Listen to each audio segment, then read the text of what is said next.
Mula sa mga nagtatangkarang giraffe na hanggang 18 feet ang taas at pwedeng pakainin ng mga sariwang dahon ng akasya, hanggang sa zebra, ang mga wild animal na ito mula sa Africa, malayang namumuhay sa Kalawit Safari Park sa Palawan.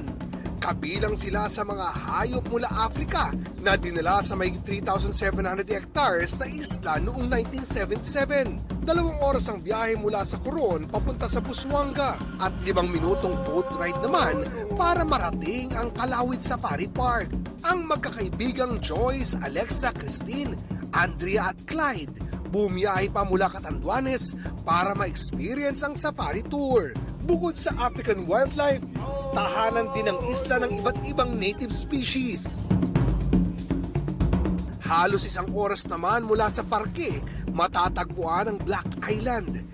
May kamangha-manghang itim na limestone cliffs at kuweba na may freshwater pool.